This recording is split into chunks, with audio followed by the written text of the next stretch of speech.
Welcome to Shore Time. It is Shore Time with Vin and Dave. Vin Avenue, Dave Crossan with you here on 94.3 The Point, 105.7 The Hawk. It is Sunday, July 3rd. Dave, everybody's got tomorrow off, 4th of July. It's here already. Well, 24 hours away. Right, close enough. Good weekend, good holiday weekend to have some barbecues, have some fun with the family and friends, pool parties, beach, boardwalk, going to different events. Obviously looking out for some fireworks shows tomorrow, obviously weather permitting. Yeah, hopefully of course. No surprise thunder showers or anything. I'm glad you just brought a great that weekend. up. Now, with any weather, there's always, I find this, when you look at the weather, it's always like sunny but, cloudy but. There's always that little wiggle room. And this is just how it is at the Jersey Shore. You always Especially get in that the summer. possibility of where it could be a thunderstorm, or it says early enough on, there is, and then all of a sudden, there isn't. Or it's just cloudy. So Right. If you get those super hot, sunny, humid days, whatever, even if it's in the 80s or up to certainly up to the 90s, or if it gets to 100, my mama used to always tell us as kids, there's always a chance for thunderstorms on a hot day like this. You never know. About it. It's and so sometimes hard. they predict them and they don't come. So hopefully it's just good weather tomorrow. Think about it this way, especially this weekend and all of the fun stuff for people that are planning parties, or have put them out there. It's hard to say, 3 weeks from now, here comes this party we're going to have, and you want to have the outdoor party. And let's say you have a pool, whatever the situation is, and then it's that iffy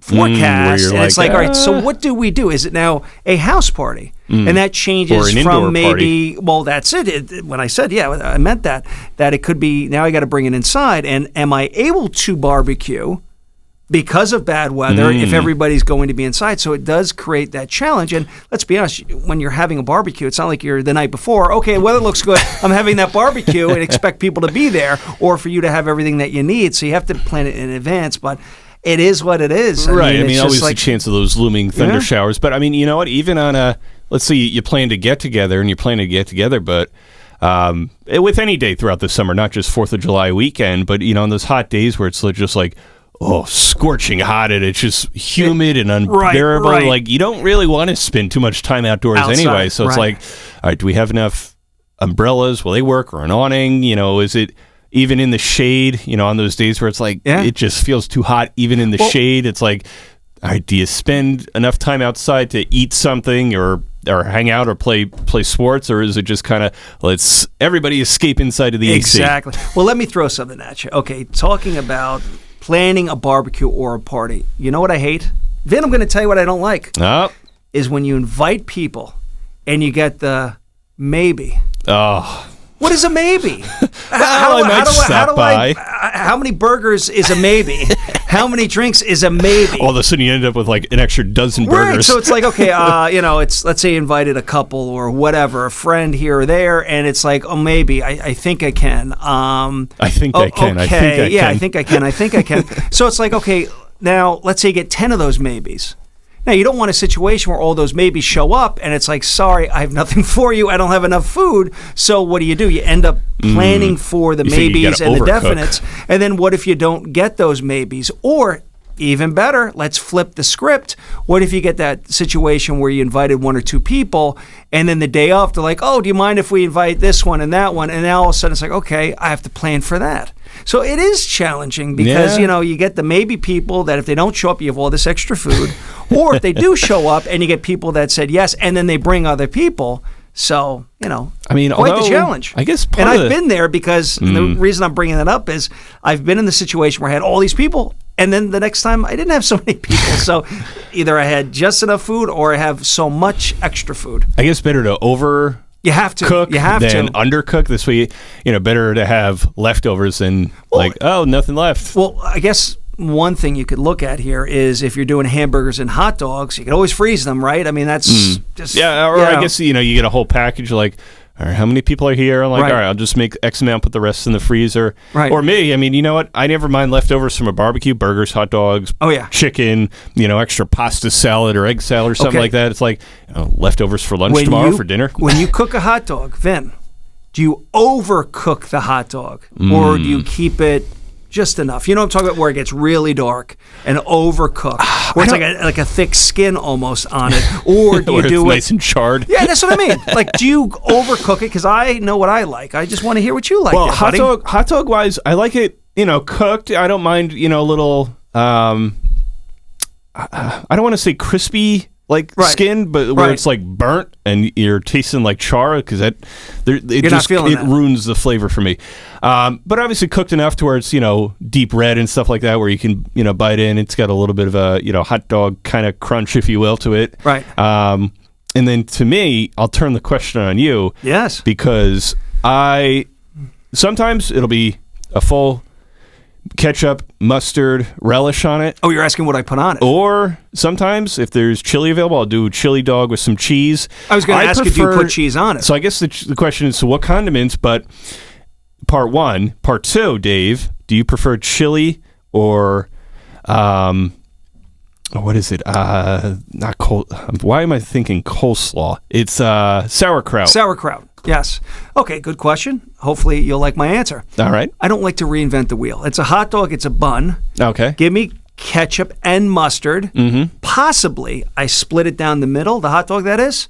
Maybe a little cheese in there. So in other words, as it's on the grill, there you go. I cut it, put a little cheddar. Has to be cheddar. There it is. Mm-hmm. But mustard and ketchup, I think that's it. Now, I know people put sauerkraut and everything under the sun on a hot dog. I don't. So keep it simple. How I cook it, though, cook it well. Now, my hamburger, medium well, not so much. Yeah, same here. But for a hot dog, right in the middle, cut it, not overcook it, mustard, ketchup, call it a day. That's it. Roll the credits. So simple with the burger as well? So well, the burger, cheeseburger, okay, here hamburger? we go. Yes, again, I want it medium rare, so not so well cooked, if you will. A little bit of juice flowing. Yes. Definitely want the cheddar cheese on there. Ketchup. Now, will you put mayonnaise on yours? I don't. No. Some people will put mayonnaise on the burger. Wait, how about pickles? No pickles? Pickles on a burger? Sometimes. I mean, I like a cheeseburger, but maybe medium, because some juice in there. Because if it's cooked too well, then it loses some of the flavor. An overcooked burger. Cheeseburger. Sometimes, and my dad taught me the trick too, and I've done it, and it tastes delicious too.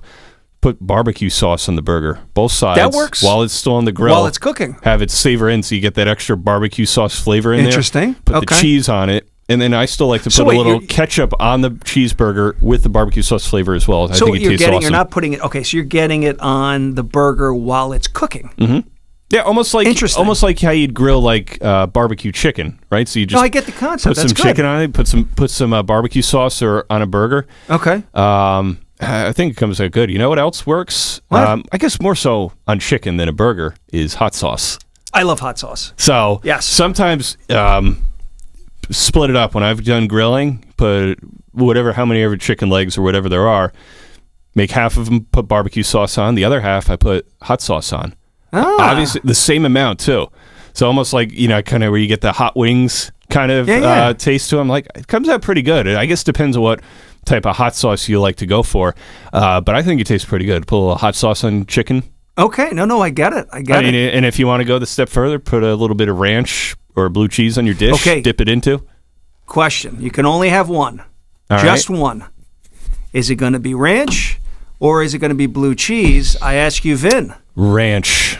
I mean, I love both dressings, both on a salad, but I feel like, especially if you're going to have hot wings, whatever flavor. Okay. Oh, so wait a minute. Ranch is the way to dip it in. Let's talk about maybe a little bit of celery. So you are putting those wings in ranch. Yeah, just a little dip. I feel like it's a good combo flavor. Good day, or I should say, everybody. Is the way to go, man. Okay. While we're on chicken wings, I don't know if you're a hot food kind of eater. I love spicy. But you gotta have blue cheese, Vin. How hot have you gone, or how hot are you willing to go with wings, and how spicy or hot they are? That's a great question. So here is how I determine how I like it, so to speak. Okay. All right. I like them hot. I don't want it hot where for the next hour I can't, my mouth is, in pain. Just hot enough where the top of my head sweats. Do you know what I'm talking about? Yeah. If something's hot enough, you start to feel like, oh. Yeah, just that's what I like. I don't want one of these where 2 hours later, I'm in pain, I'm drinking milk. Your mouth's on fire for like a week. I need medical attention. But I do want it hot. I do want it spicy. And that's the beauty of, in my case, blue cheese, is it kind of cools down. Blue cheese works. But there's something about the blue. Again, I'm not against ranch, but the blue cheese is nice. Maybe because I went up to school near Buffalo, I'm into the blue cheese dressing, whatever. But there's something about that taste where if it's very, very hot, the wing's spicy, if you will, and the blue cheese, it does what it needs to do. Of course, the taste is fantastic, but to your point, to your question, I like it hot enough. Right to the edge, right to the line. I want to go as far as I can until there's not needing a physician or something to step in and help me here. That's so ghost pepper flavoring is off the table. Yeah, that's off the table. Now, again, I ask you, like doing that. Now, I know some people like to challenge themselves, but sure, it's fun when it's a problem beyond 5-10 minutes. That's there we go. So I got 2 stories related to that for you. One, in college, there was this Habitat for Humanity fundraiser. Okay. One night at the school. So there was like, and I folded to food peer pressure on occasions at some of these things. I did a pie eating contest once that I lost. A pie eating contest. And then the other one. So on the same night, they had a raffle, arm's length worth of raffle tickets, and I have pretty long arms. Okay. I won that night. Where they put in the tickets for autographed 2009 World Series baseball signed by Mariano Rivera. Whoa. Which is worth obviously hundreds. And I'm not a Yankees fan, but that's significant. Which is awesome. That is significant. Before that, which made the night worth it, there was a jalapeno pepper eating contest. I was like, I don't want to. Oh, come on, Vin, come on. But you did it. Yeah. And what happened? So Are you okay? Like those, I mean, obviously you're here. It weren't those like those tiny little jalapenos either. It was like the big ones. Yeah. And I think however many, I think they put at least 4 in front of us or so forth. However many you could eat in a minute whole. You had to eat the whole, each one of them. You couldn't leave bits behind, otherwise it didn't count. So you have the stems, like to kind of as your evidence. Well, obviously you didn't have to eat the stems. Well, but but isn't that like kind of like the evidence of like, okay, there's one stem, there's 2. Okay, so, got it. Eat as many jalapenos as you can in a minute.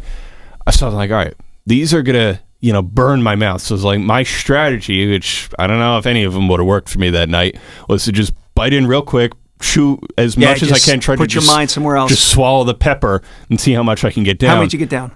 I don't think I really got through one. You went down for the count. That was it? I think struggled to get through one. Down goes Ebonu. And then afterwards, I just kind of ran toward the bathroom. I had a professor follow me, Vin, you all right? I said, I'm good. And that was it? I didn't get sick or anything. Okay. But my mouth was on fire for like 2-3 days. I just kept drinking milk and more milk. For days. Because obviously in that situation, you don't want to drink water because it makes it worse. You want to drink milk to soften the blow. Is that true? Now, why does it make it worse? Because it just kind of swirls around the hot flavor in your mouth. It's a temporary, oh boy. So it just kind of keeps it live and on, but at least when you drink milk, it kind of softens the burn. All right, we're going to back up the train here. Okay, continue, I did have another story unrelated to that. Okay, go for it. Last summer, we went on a family vacation to Virginia. My parents and I, my older sister, Crystal, brother-in-law, and their 2 kids. So my parents went off with my niece and nephew to this other event. So my sister and I and my brother-in-law went to go check out a couple of breweries and wineries in the area. So my sister was the designated driver. So my brother-in-law and I were trying out these different ones. We went to this one particular brewery. I forget what it was called down there, but obviously felt like, being adventurous. My dad joined us at another brewery, so that was it. Yes, my dad was there as well. Okay. Anyway, at this one, tried this ghost pepper beer. Ghost pepper beer? Yeah. I'm like, this sounds insane. I probably shouldn't do it, but let me try it anyway. Okay. So we had a couple different beer flights, and I had this ghost pepper beer. I'm like, all right, why not? Let me try it. It went down, drinking it went down smooth enough, but as soon as you drank it and it kind of went down the throat, you started to feel some of that ghost pepper start rising up through your throat. I'm like, there it is. Oh, boy. But I got through it. Would I ever do it again? Probably not, but it was worth it to do it that one time. All right, we're going to back up the train. You said you were in a pie eating contest. Oh, that's right. Let's hear about this. It was like... I don't think it was a traditional pie from what I remember, like an apple cherry or something like that. It was just kind of like a whipped cream kind of pie. Okay. Okay. I forget. But yeah, either way, so I went in. Was there any flavoring besides whipped cream, like a chocolate or just whipped cream and a crust? Actually, there was a couple. I think the first time I did it, there was just whipped cream, so I got my face full of whipped cream. I think I came in second. The other one, I forget what pie it was, but I think I got through half of it. But yeah, you only got through half of the pie? Didn't finish, yeah. So you got through one pie? It's all like timed out. Well, how long did you have? Maybe a minute. So you got, let me make sure I'm hearing you right. So it was 1.5 pies or just half a pie? Just one pie. Just half a pie. I got through like half a pie. Okay. No, I'm just thinking. I've seen the wing eating contests. It's funny, a buddy of mine would always go to this one event in Philadelphia, and I think that's what it was. It was a wing eating contest event. And it was amazing.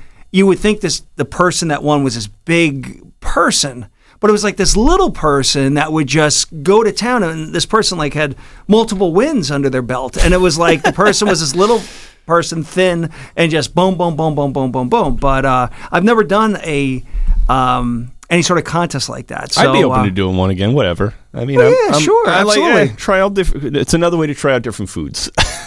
Done. And you like to bake and cook, so there you go. You got to try it all. Dave, we got a great show on deck. I'm excited for this morning. Cherie Garrison with hands-on training CPR, who we could learn some CPR tips from. Very necessary. You know what? She told me before the show, a couple weeks back, really, about this life-saving story that she has while she was on scene at the Ocean County Library teaching a CPR class where her CPR expertise and skills were needed, and they saved a life. Wow. Okay. The other guest we got this morning is Ocean County Prosecutor Bradley Billheimer, who's put into play a number of programs aimed at combating the drug epidemic, helping people find recovery, the mental health crisis as well, helping people find help, and here to talk about some summer safety as well. So we got two great guests coming up this morning here on July 3rd. Light up the grill. Get things going here on Sunday, July 3rd. We've got a great show on deck for you. More Short Time with Vin and Dave coming up next. Hello, this is Chef David Burke on Short Time with Vin and Dave on 94.3 The Point and 105.7 The Hawk. And if you could see us, you'd know the three of us have perfect faces for radio.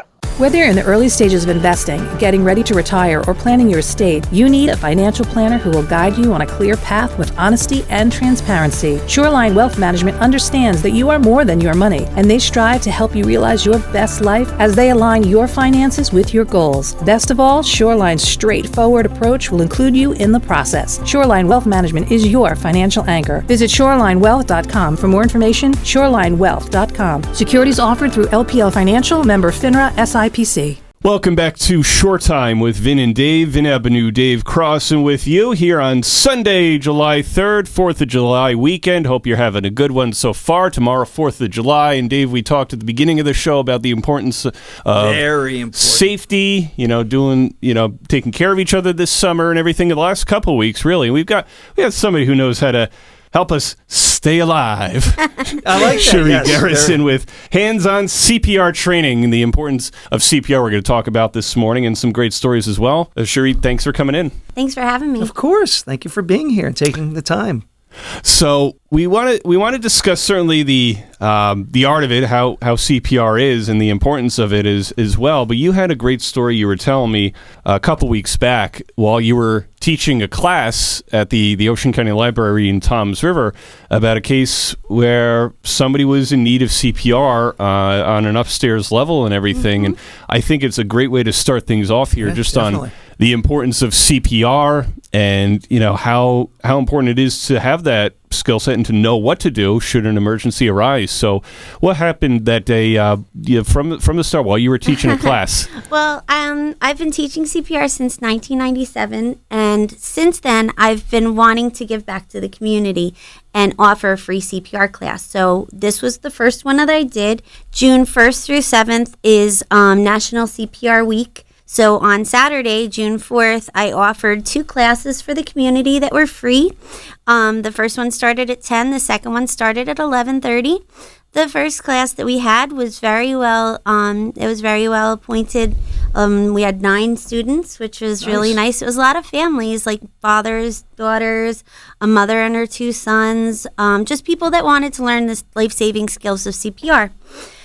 In between the classes, I was sitting in the green room, and security came up to me, and they said, "Do you know CPR?" I think I do. Yes, I do. And I looked at him, I'm like, yeah. And he's like, well, there's somebody out cold upstairs.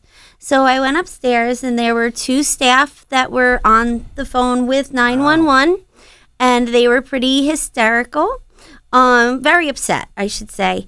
And there was a gentleman who was out cold in a chair. And we had to get him on the floor, so we got him on the floor. I checked for a pulse. There were no signs of life. I started chest compressions, and I yelled for my coworker who I hired to come and help me with the free CPR demos. So we wound up actually doing CPR at the library on a gentleman who was resuscitated at the scene.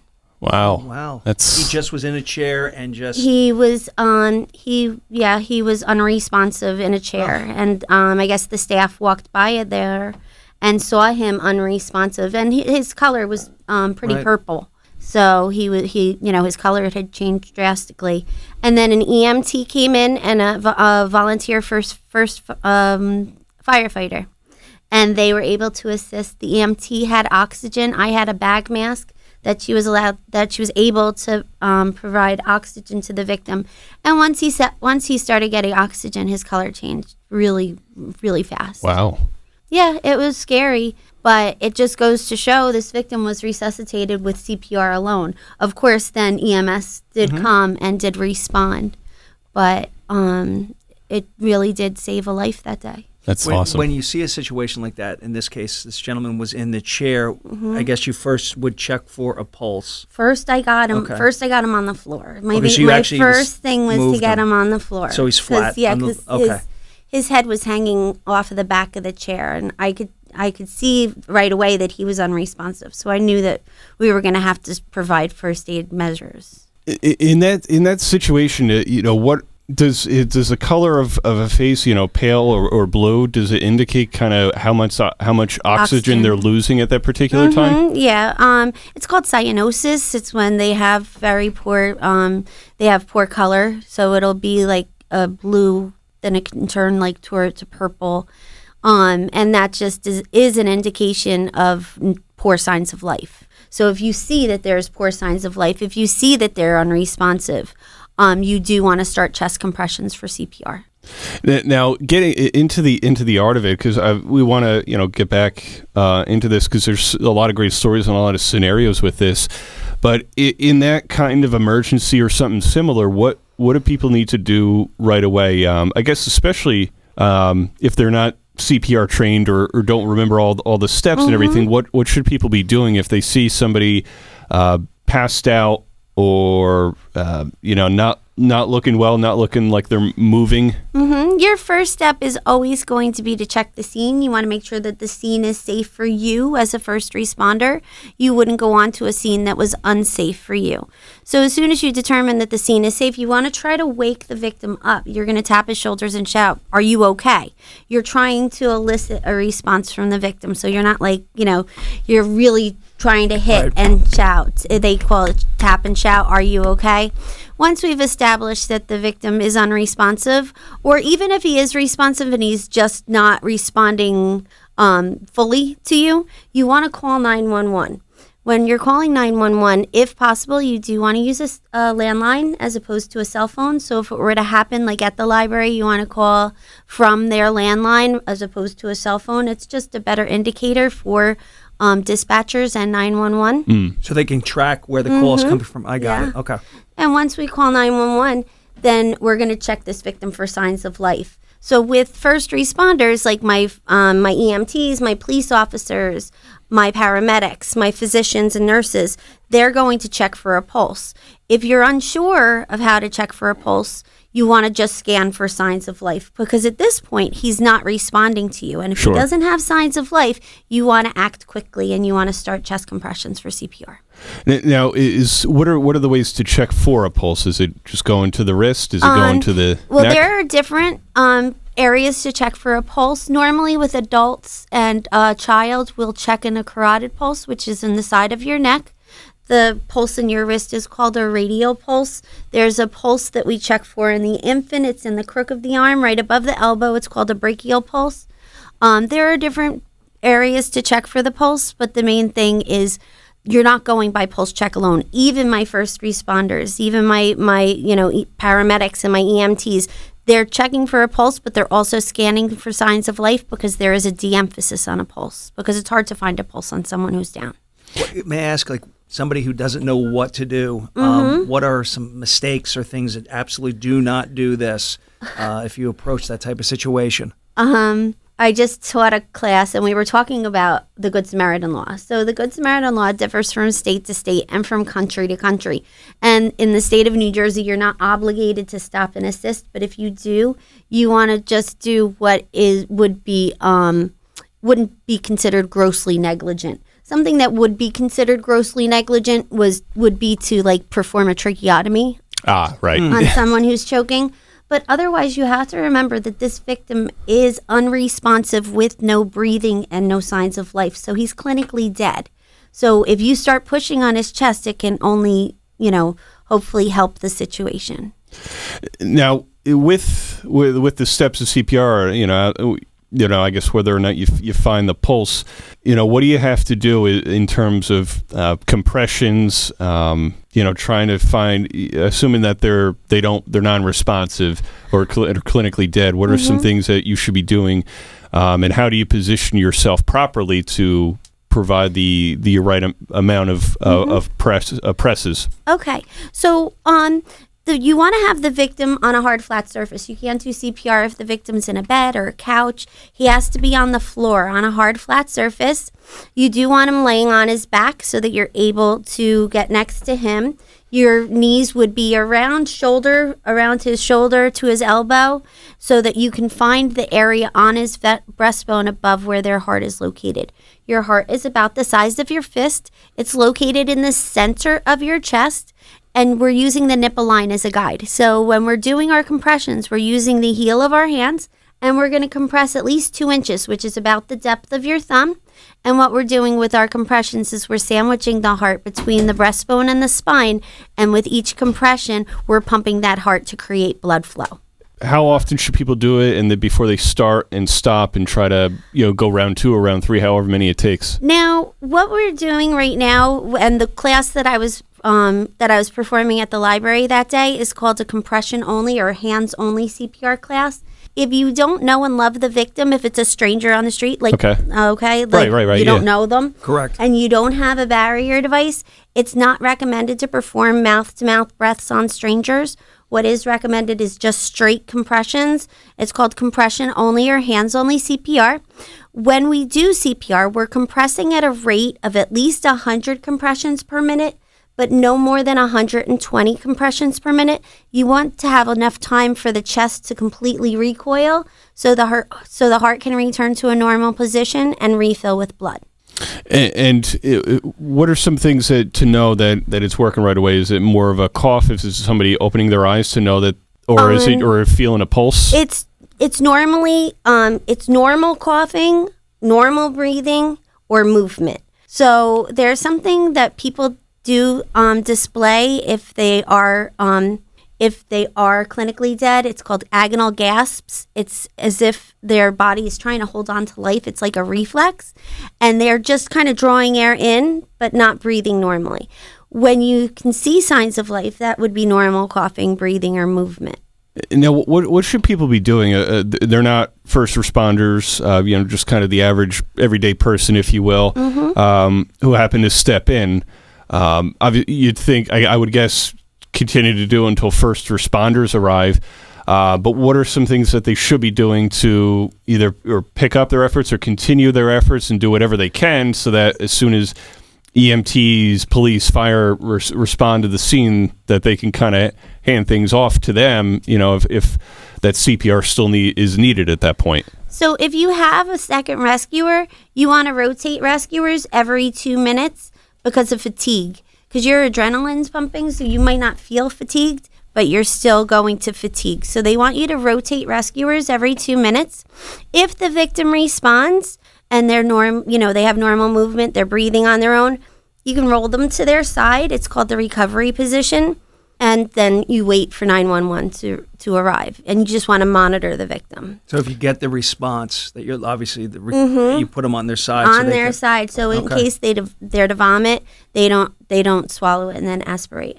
Cherie, I want to get into some of the situations where, some more of the situations where this would be helpful and how people can continue to learn more. But Dave and I have to step out for a break and grab a cup of coffee. You're welcome to join us. Yeah, please. Can you hang out with us a little longer? Sure, thanks. More Short Time with Vin and Dave and Cherie Garrison with hands-on CPR training right after this. Hi, this is high performance executive coach Dana Cavalier and former director of strength and conditioning for the New York Yankees. And you're listening to Shore Time with Vin and Dave on 94.3 The Point and 105.7 The Hawk. It's always great to hang with champions, and these two guys are champions. Whether you're in the early stages of investing, getting ready to retire, or planning your estate, you need a financial planner who will guide you on a clear path with honesty and transparency. Shoreline Wealth Management understands that you're more than your money, and they strive to help you realize your best life as they align your finances with your goals. Best of all, Shoreline's straightforward approach will include you in the process. Shoreline Wealth Management is your financial anchor, committed to helping you weather life's storms. Visit shorelinewealth.com for more information today. Shorelinewealth.com. Securities offered through LPL Financial, member FINRA SIPC. Welcome back to Short Time with Vin and Dave. Vin Ebenu, Dave Crossan with you. And with us here this hour is Cherie Garrison with hands-on CPR training. Told us an absolutely great story of heroic actions where she was in the right place at the right time, helped save a man's life last month at the Ocean County Library in Toms River after teaching a class in CPR and discussing some of the techniques and what's involved, what you should be looking to do and how you can help out if a situation does arise. And Cherie, I know when you were here at the station a few years ago, you brought up the hilarious reference that we all enjoyed of Michael Scott attempting CPR on an episode of The Office, and then, of course, him and Dwight Schrute took it to a totally another level. Yeah, definitely. But some of what we saw on the show to start with in that episode actually made some sense with what to do in CPR. So, obviously, The Office is a very popular show. So, is anything from that show relatable to what we've been discussing so far, what people should be doing? Well, the one thing that the CPR instructor on the show did, she relayed to using a song to help with the rate of compressions. Okay. Because your rate of compressions is really important. Your rate of compressions is between 100 and 120 compressions per minute. So we do have specific songs that we do have people, put in their head so that they can keep to the beat. The first song is the most popular, and that's the "Staying Alive" that the Office did refer to, and it's a very positive, outcome. Staying alive, So it's it makes sense. Yeah, that's true. And then Michael Scott starts singing "Respect" by Aretha Franklin. Another one that people do find helpful is by Queen. Another one, "Bites the Dust." That's a little bit of a different outcome. Yeah, I get it. Just picture it, Dave. Start doing those compressions in the air. But one of the newer ones that a lot of the kids seem to really enjoy, and it's the song that, from all of the songs that I've ever been introduced to, I really think that the participants find the rate the fastest is the Baby Shark song. Oh, I don't know. Baby Shark. Okay. Yeah, that's the Baby Shark song. So, and actually, if you Google YouTube, not that I'm a CPR nerd or anything, but if you Google YouTube and you YouTube the Baby Shark EMT, there's a couple of EMT programs that you'll see have done actual videos with the EMTs doing the Baby Shark dance, and then people in front of them doing the compression. Okay, and it seems very effective. Yeah. That's awesome. I guess at that time too, I guess it would help the person doing CPR too, because you figure it's a lot of emotion. You're like, stress, you got panic. I want to help this person out. I want to help them live. But I guess if you can, I don't know, find a little bit of entertainment or humor in that moment to try to ease some of the tension by Baby Shark or Staying Alive. Yeah, and then counting your compressions out loud is also very helpful, because counting out loud can help you find your rhythm. It helps you find your rate. It kind of keeps your mind off of it a little bit. And again, if you could just circle back on just because I think it's important to just relay over again. So somebody's in a position where they're doing chest compressions. How many should they be doing, and what should they be feeling for? If you're doing your chest compressions and you're doing compression only CPR, there are no set number of compressions. You're just going to compress until either the victim recovers, trained help arrives and takes over, or if there's someone else with you, every 2 minutes you're going to rotate. If you're doing traditional CPR, if you have a barrier device, or if you're doing mouth-to-mouth breaths, it's going to be 30 compressions to 2 breaths, and you're always going at a rate of 100 to 120 compressions per minute, and that's for every victim, adult, child, and infant. Now, we've certainly talked, I guess, indoor settings where you put somebody on the rug or the floor. But, throughout the summer, sometimes things happen, whether it's heat-related, somebody passes out from the heat, or, something happens at a restaurant or on the beach itself or at a pool party, different scenarios. Obviously, I don't think there's any limit to where you would need CPR. If somebody needs it, they need it. But I guess with those particular scenarios or different locations or whatever, what should people be doing if they notice something in terms of, performing CPR, but also trying to put them in a position where they could resuscitate the person as well? Okay.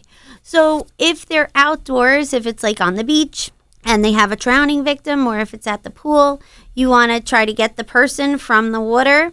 You would start chest compressions. If water started to come out of the mouth, you could turn the head. If you don't suspect head or neck injury, you would turn the head to help the water, escape the victim's mouth, and just continue compressions until help arrives. If you were in a restaurant, a lot of the things that we notice at restaurants is choking. So I just did the staff at Crab's Claw restaurant in La Valette, the Crab's Claw Inn. And they had 46 staff on the first session. Wow! And then we had another session of 20 staff. So all of their staff have been trained in the life-saving skills of CPR and in choking, because that's something that you're really going to encounter at a restaurant. Now let me ask you this: somebody is choking. Obviously, it's food. Something. Is it at any point advisable to hit the person on the back? Because that would be my first reaction, like, okay, clear whatever's in your mouth, or am I making a mistake there, and I should get them level? Because my fear would be, and I'm just thinking this out, if I lay them back and there is something in their throat, I've now made it worse. Well, if they're conscious and they're choking, we're going to do what's called the Heimlich maneuver. There you go. Okay. So it's a series of abdominal thrusts. Okay. And that's, you position yourself behind them and you do the Heimlich maneuver until the object is forced out. The Heimlich maneuver is extremely effective. I've done it several times, knock on wood, and it's been effective, even on bigger people, because I'm not, vertically challenged, as I said. So it's not always the easiest for me, but you use a lot of upper body strength and your adrenaline really does help you. And I know exactly what you're talking about. So that you should go right to that rather than considering hitting somebody on the back. Yep. Is that effective in any way, hitting somebody on the back, or is that just... We, through the American Heart Association, which is my entity that I teach through, we don't recommend hitting somebody on the back. Gotcha. You do want to ask them if they're choking. You want to ask them if they can cough or speak. You want to let them know you're going to assist them. And then you position yourself and you do your abdominal thrusts. And abdominal thrusts are good for anyone ages 1 on up. If it's an infant victim under 1, you can do a series of 5 back slaps. That's where we've got that's where we get the back slaps. So because you don't want to put pressure on an infant's abdomen. Now, it's something when you're doing this to an adult, do you have to be careful that you're not doing it too aggressively? I think of Mrs. Doubtfire. Mrs. Doubtfire. This on the way, dear. You know what I mean? The concern would be I would do it. I don't want to do it too soft that it's not effective. If you don't do it, but yet I'm like really doing it too hard that it's create other problems. You want to do it. You want to do it hard. Okay. Yeah. Okay. You want to get on there. It's a lot of upper body strength. Okay. You mentioned earlier, obviously, Dave and I are pretty tall guys. But I mean, I guess for anybody out there, with whether it's a height thing or weight, but they're in a position where they have to either give the Heimlich maneuver or provide CPR, should somebody, if it's shorter to taller, taller to shorter, or somebody different weight size, whatever, should they have to position themselves or their arms in a certain way or apply any more compression? You go for the Heimlich maneuver, you go above the victim's navel, above their belly button, and you just scoop towards yourself, inward and upward, lots of upper body strength. And you just go as hard as you can. I had to do it years ago at the Charlie Brown's in Silverton. Okay. There was a woman that was choking, and I didn't think I could get my arms around her. And the staff told me that when I was thrusting, I was lifting her feet up off the floor. Oh, wow. Oh, wow. So your adrenaline, and I didn't think I was going to put my arms around her. So I'm looking around to see if there's somebody bigger than me that could help me, but my adrenaline really assisted. So, yes, I mean, really, I mean, if you're in that situation, you kind of, I guess the adrenaline kicks in no matter, what the situation occurs. You're putting your 110% effort into helping, trying to revive that person. Mm-hmm. Yes. So, because obviously we're in the summer now, so obviously things take place at a number of different locations, and I think a lot, obviously first responders, the lifeguards, have to go through certain training as well. But I think it's important for people to learn these skills, now here in July, but certainly year-round as well. Do you have any classes with hands-on CPR training throughout the month of July, August, that people can sign up for, and where can they go to sign up and learn this? I'm going to talk to the Ocean County Library, and I'm going to see if they wanted to offer, like, a free CPR training either a month or bi-monthly, just so that there's somewhere that you can go. Otherwise, what I normally do is I go to doctor's offices, I go to day camps, I do CPR training. I'm going to be doing the Massage Therapy Association of New Jersey, and I go to big groups and I do CPR training for all different levels. So it's not just in Ocean County. I travel the state. Oh, wow. Oh, wow. Okay. Yeah, it's fun. It's so important. You think about it, and I love the fact that what you were talking about before is these different restaurants. Everybody, if people are coming to these establishments, which they are, the staff needs to be prepared because it's so easy. Something can happen. Somebody can choke, and that it's not everybody looking at each other like, what do we do? Somebody can step in because the training has been provided. Like I say, and like Vin Avenue has heard me so many times. Vin Avenue, like he's heard me so many times say, knowledge is power. So knowing what to do in the emergency situation gives a rescuer the power to react in that emergency situation. Because if you don't know what to do, that's when panic sets in. Now, is there just getting back to what I had asked before? I would think, or I would hope, that there is some sort of requirement by different establishments that they have this type of training. Am I right in saying that? Well, a lot of the CPR training goes along with the laws for AEDs, automated external defibrillators. Okay. So in the state of New Jersey, all schools, all nursing homes or long-term facilities, and all gyms, all health clubs have to have this machine called an AED, and they have to have so many people that are trained on how to use the AED and to do CPR. Other than that, all daycares in the state of New Jersey need CPR and first aid training. All dentists' offices need CPR and first aid and defibrillation. So police officers and my EMTs, my paramedics, that's nurses' schools, so I go a lot of places. Keeping you busy. It's an important skill set, I think, to learn. I mean, obviously not just the first responders, lifeguards, and whoever, but I think it's important for everybody, no matter who you are, what your job is, to learn CPR and to be CPR certified, because you never know when it's going to come in handy, and certainly you hope that you don't have to use it, I guess. You hope for everybody's good health and everything.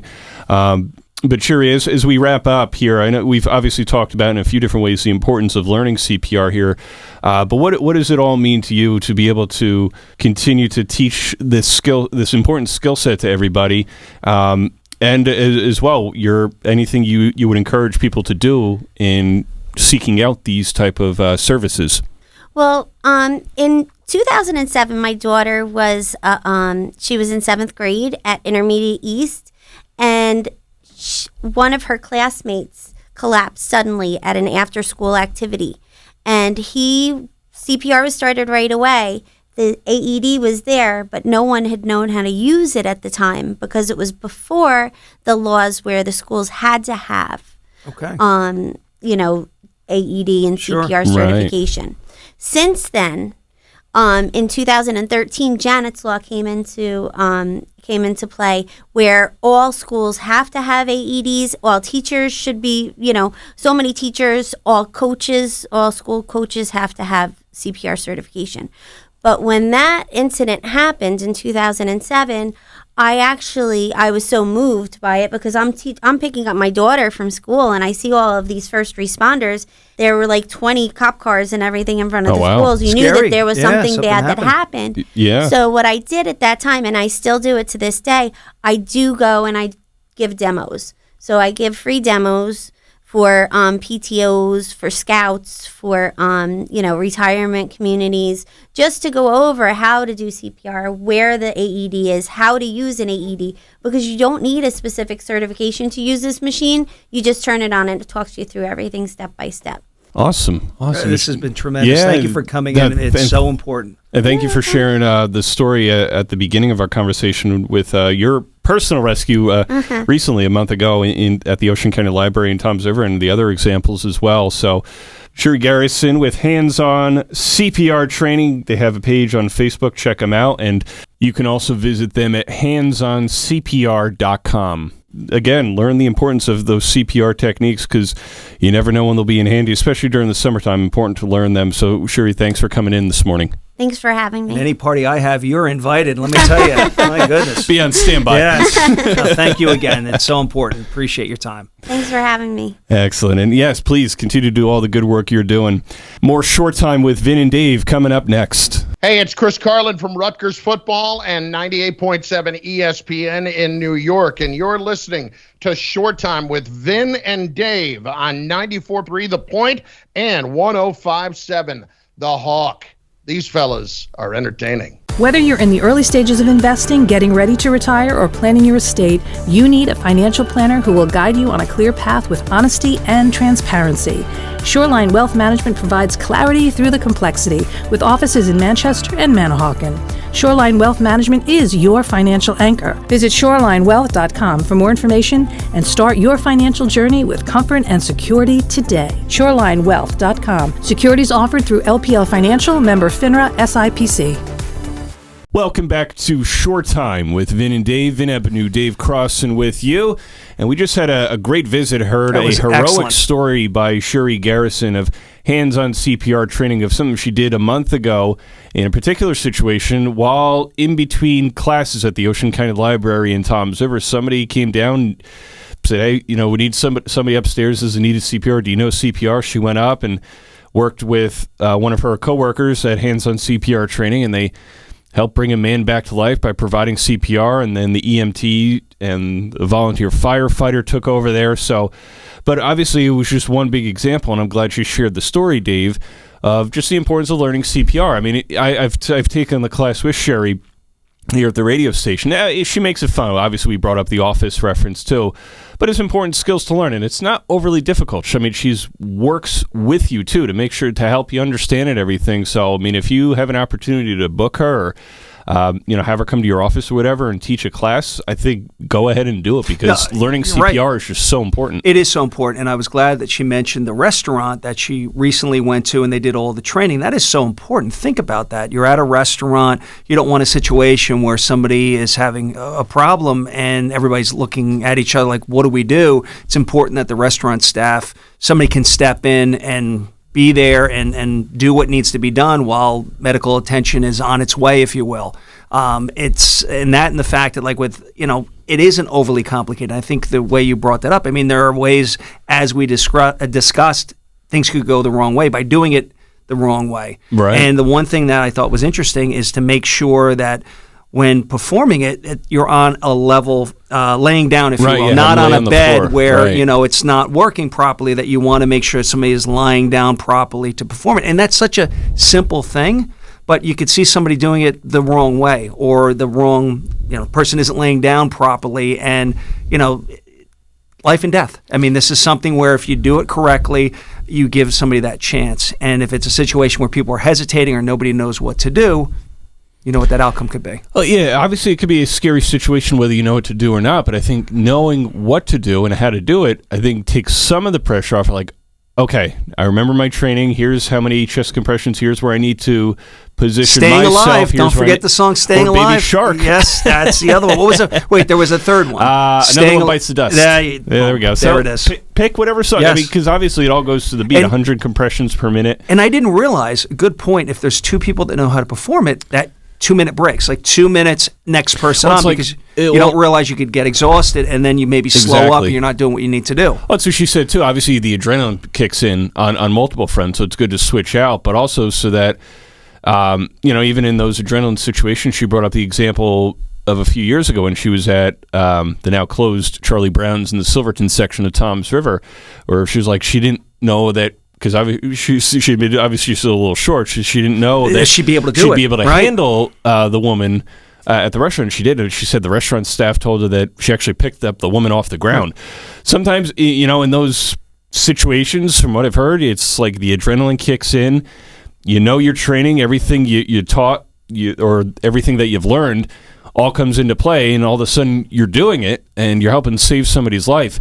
Take the time out. I think it's like a half-hour class, but be able to practice on the dummies or whatever. Oh, yeah. She brings in those little plastic dummies that you could practice on, and it's like, oh, okay. And like she said, with the AED that are available at schools and hospitals and businesses and everything, she even through her class when she was here at the station a few years back, showed us how to do it, because it's the way they make them now is. You open it up and it's like an automated instruction guide. So as soon as you put the AED, to clear, to provide, electric stimulation to the heart, it provides that instruction for you. So if in the event that with the adrenaline rush and you're like, wait, what do I do? What do I do here? Yes.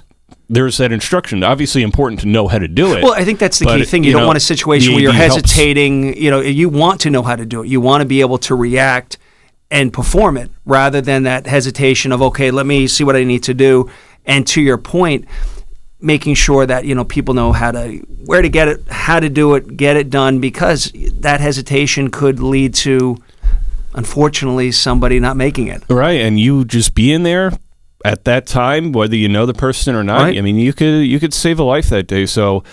And she's all over the state. I love the fact she was saying she's not just local, in Toms River, but she's going all over the state, and the importance of it. And first of all, I just want to thank her for what she does and putting that out there and helping people, because it is so important. And I think generally speaking, wherever you're at, if you have an opportunity to learn CPR, go and do it. Take the hour it takes to learn it. I agree. Not overly complicated once you get the hang of it and everything, and I think it's just important. You obviously hope that you don't have to be in a situation where you use it, because you hope for good health, but also you'd rather know it. Well, and to your point is, if you do know it, you don't get in that situation where you haven't seen it before or done it before. Right. You may be nervous, but at least you're stepping in with a process. Yeah, exactly. So you better to know what to do and not have to use the skill set than not know what to do and try to figure out what to do. So great always having Cherie Garrison with us. And coming up next hour, we'll have Ocean County Prosecutor Bradley Billheimer with us, discussing a variety of programs aimed at helping people across a different number of platforms and topics, from the drug epidemic to mental health and beyond. And obviously, as we go through summer, some important summer safety tips to keep mind of as well. And Dave's Financial Wake-Up Call is coming up next on Short Time with Vin and Dave here on 94.3 The Point and 105.7 The Hawk. Hi, this is Christy Pierce-Rampone, former U.S. women's soccer team captain, Olympic gold medalist, World Cup champion, and Point Borough High School alum. And you're listening to Short Time with Vin and Dave on 94.3 The Point and 105.7 The Hawk. Tune in for some real conversation with Dave and Vin. You don't want to miss this.